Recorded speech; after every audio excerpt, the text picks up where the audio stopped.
Hollow Bones Jukai Ceremony.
Good afternoon.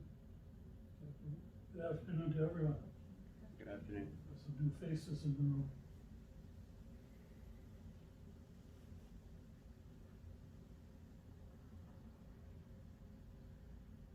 This is a ritual that goes back a long, long way in the Japanese Buddhist tradition. It's called Jukai, Jukai. And it's done when a practitioner comes to a so-called teacher and says, "This is my path. This is what I choose as my path for personal growth, to become a better, more complete human being. And this is it." And it's a commitment not to be taken casually. And I'm not surprised that you're both sitting here doing this. It's been an interesting ride, hasn't it? You've gone through a lot to get here. I'm really proud of what you've done to get to this cushion. And delighted. But you and I both knew this was going to happen a long time ago. But the time wasn't right. Is it now? Absolutely. And then one day this character wandered in. Who's that guy? I said, "Shuni, you know who that guy is?" No idea. And he went off the top of the cliff about 200 feet directly into the deep end. Totally in, right from the beginning. Want something done? Done. Need to learn something? Learn. He's kind of the ninja of our group. He does stuff that needs to be done before I even know it needs to be done. It's wonderful. Become a very integral part of our group. And I'm very happy that you found us and that you've agreed to take Jukai and to be part of our community. Understand that this is not a casual matter. You can get up right now and leave and never come back. You can stay the rest of your life to work with new people, to improve our practice, to deepen your own practice. God forbid, someday you could be sitting here. But it's a serious business. It's not casual. We can't come and go anymore. Accountability is critical.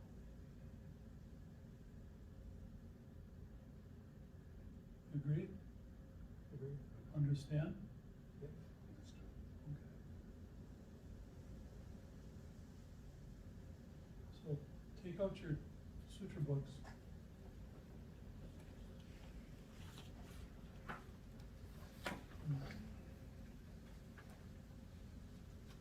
Find the 5 training precept. Find the precept page. Page 33, thank you. And when you're set, read together all the precepts. Affirm life. Affirm life. I respect all sentient and insentient beings and always act with compassion towards them. In order to live, it is necessary for me to take life. I do so with reverence for the life taken. In gratitude, I do not take my own life for granted. Act generously. I act with generosity and open-handedness. I receive only things that are freely given to me. I remember that clinging and attachment are the root of suffering. Be loving. I am conscious and loving in all my relationships. In sexuality, I discern the difference between love and lust and do not take advantage of other human beings. I transform the arising of lust into true loving. Manifest truth. I honor honesty and truth. I speak with integrity from the depth of my heart. Respect clarity. I act at all times with mindfulness and clarity. I do not abuse my body or cloud my mind with the misuse of intoxicants. Honor silence. I remember the preciousness of silence. I see the perfection in others and refrain from gossip and frivolous conversation. I remain thoughtful and mindful of the effects of my speech. Celebrate others. I rejoice in the good fortune of others. I do not, through my thoughts, words, or actions, separate myself from others through coveting, envy, or jealousy. Be giving. I give generously for myself, sharing freely my love, my gifts, my talents, and my abundance for the benefit of all. I do not selfishly withhold. I do not add any more suffering to the world. Embody compassion.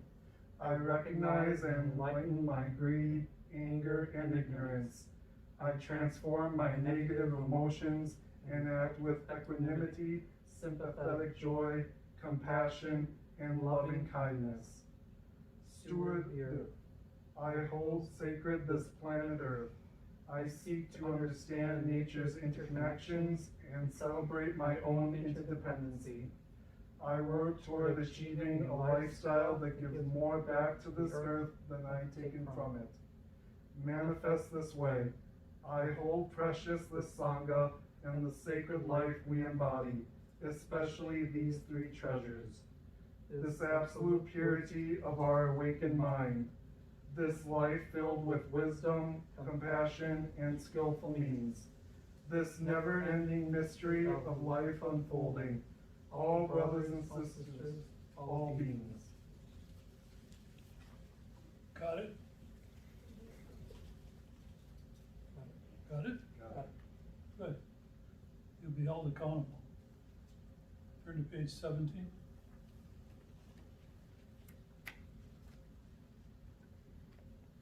I should have said, all of you in the audience, sit comfortably if you like. Move around a little bit if you need to. So we've talked many times about the 5 training elements, that they're a manifestation, a contemporary American manifestation of the traditional Buddhist structure. I think at one point there were 1,600 or something precepts. We narrowed it down to 5 out of kindness. So again, I'd like you to read these together and use your voice. Gotcha. I want to hear you. Go ahead. Sacred stewardship. What is sacred stewardship? What does this stewardship include?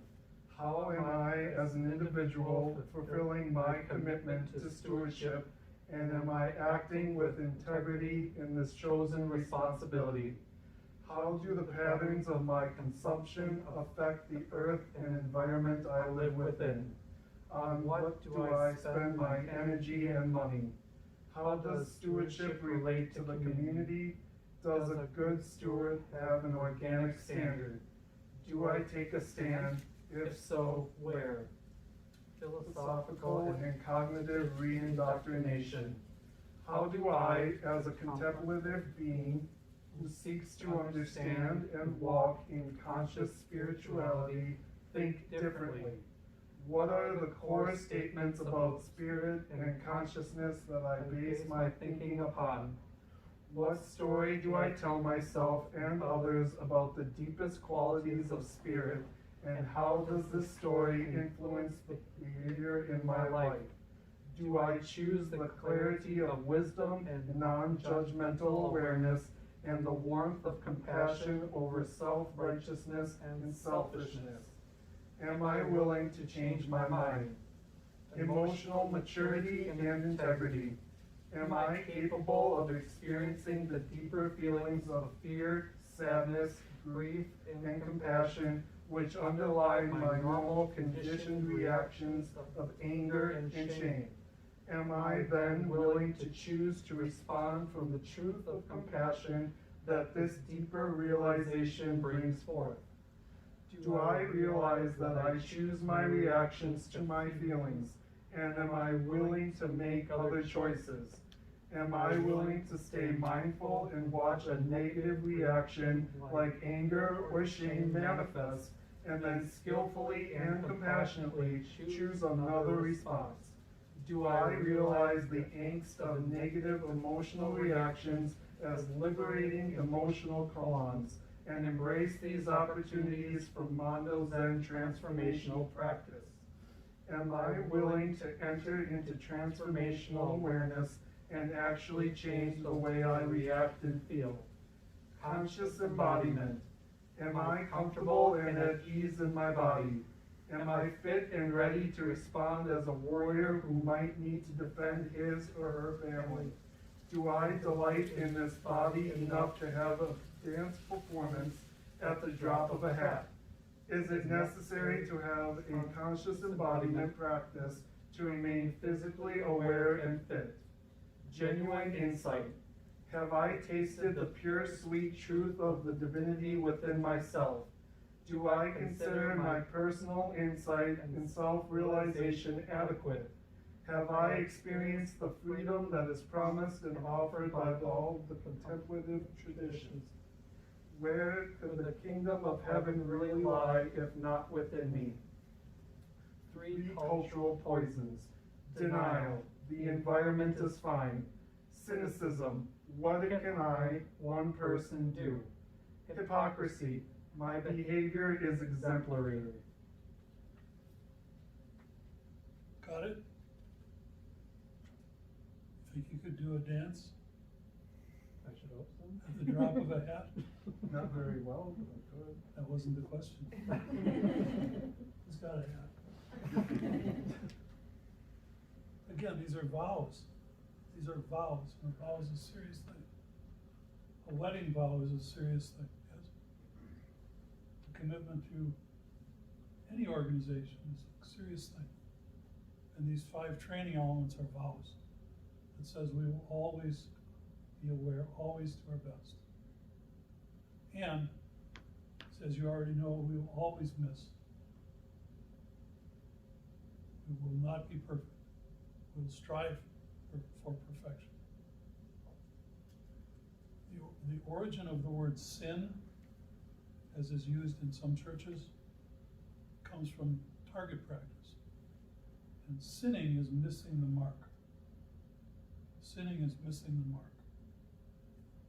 And we all sin. I've sinned 4 or 5 times today. I'm the only one who knows, but I did it. So there's a couple other things. Part of this commitment is that you'll attend at least one retreat a year. It can be something short like this, or it can be a full session, which I would invite you to track. Once we're out of COVID, those things will reappear. So that's another part of another request. Participate in our local Sangha activities, which you both do really consistently. You're asked to continue that. You're asked to perform the morning service at least once every week. We ask for a donation of any cash amount, any amount. Just put some skin in the game. Nothing's free.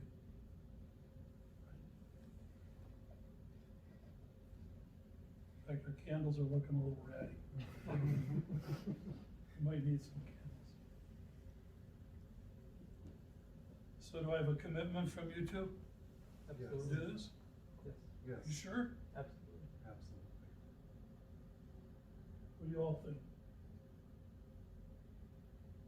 Yes? You agreed? No, he's in it. He's in. Okay, Mama says you're in, you're in. All right, I want you to repeat together the three refuges.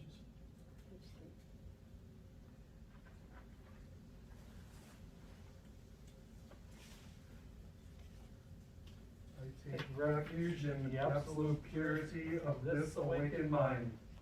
I take refuge in this practice of pure selfless awareness, wisdom, compassion, and skillful means. I take refuge in this awakening community and our realization in the truth of the interconnection, interpenetration, and interdependency of all sentient and insentient beings everywhere. Very good. Could we have the witnesses come up?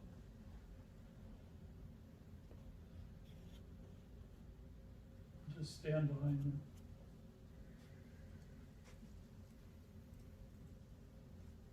Well, I think first is this.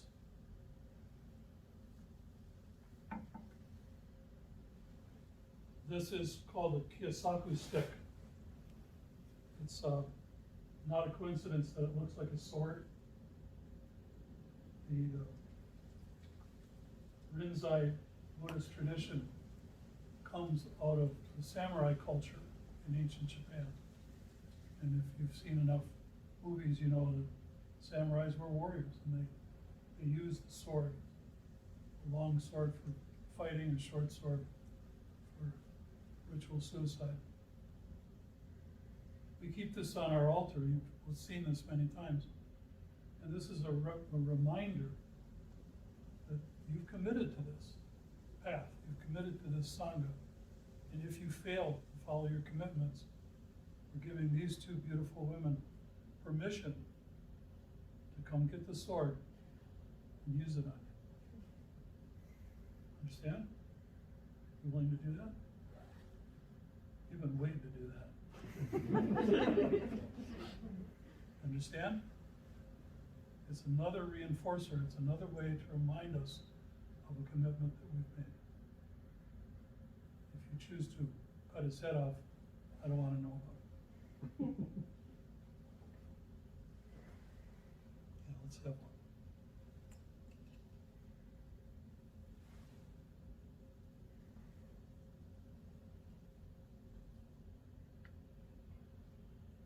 So both of these men have made their commitments. Prior to today, they went out and scoured the world of commerce so that they could get a hold of what we sometimes laughingly call a bib. Technically, it's a raksu. Shunya and I each have one. Kenshin has one. Soan has one. It's a symbolic item. You don't have to take vows to have one, but you have, and now you get one.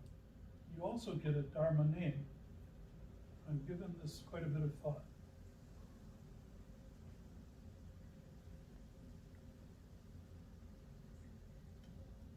Yeah? Good, I'd hate to throw it away. The Dharma name that I've selected for you or that I feel fits. I got the wrong one, I'm looking at the wrong one.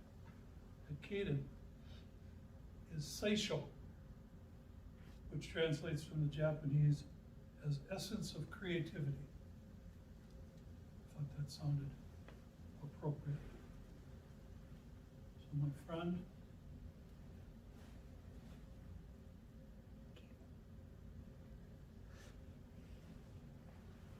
have a look. Okay? Thank you. You are From this day forward, you will be known as Seisho, Seisho, Seisho. Swaha. Swaha.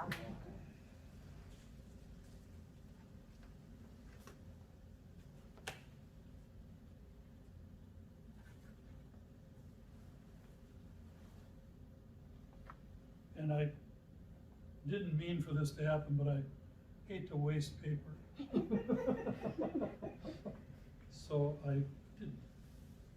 This is a certificate identifying what we've done here today. It's your name, my name, and the Sangha. Do what you want with them. Oh, that's me. For God's sake. What's your reader's eye? Yeah. Have I told you about my vision problem? It's just a little thing. Oh, this was Shulya's.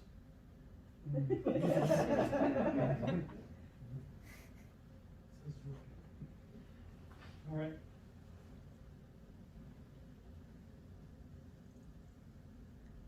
I think this is the nicest bag I've seen. That's really cool. I have no idea if it means anything, but I like it. Once again, I gave a fair amount of thought to Dharma name.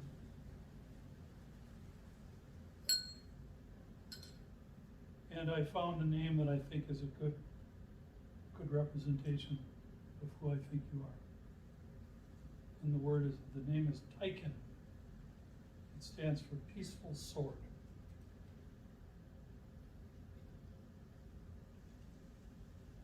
Feels about right? It feels fantastic. Lean in here, bud. Peaceful Sword.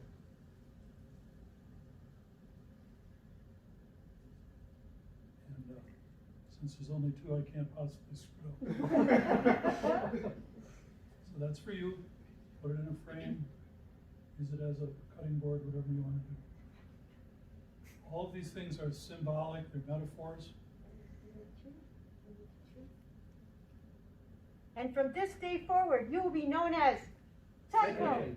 Taiko.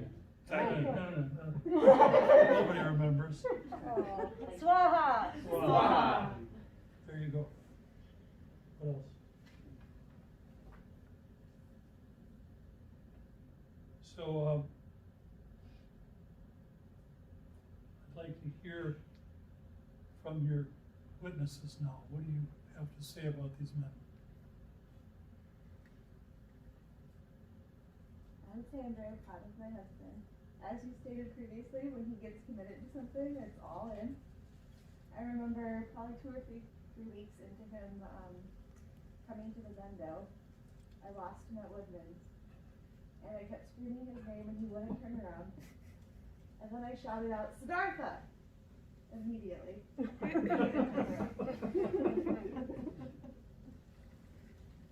She knows how to get your attention. So you think he's doing the right thing here? Absolutely. Awesome. What do you think of this fellow?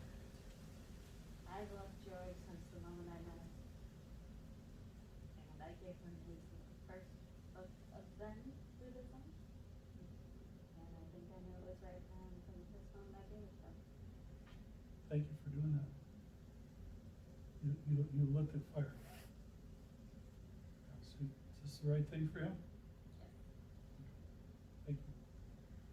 Don't be afraid to use the sword either. But peaceful. Very good. So what do you have to say, young man? This is a lot to live up to. Just the idea of being a peaceful sword, being able to do what is absolutely necessary, but like doing it compassionately and through love and through. It gives me a vision of the future of what I need to do, and being a peaceful sword, I think, is the way to do it. I couldn't be more grateful. Thank you. Thank you. An eye for an eye, and eventually we're all blind, right? So we must find intelligent ways. And never quit.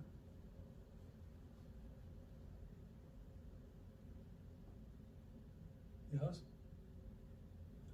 I think the name is definitely spot on, and I appreciate that, the thoughtfulness behind it.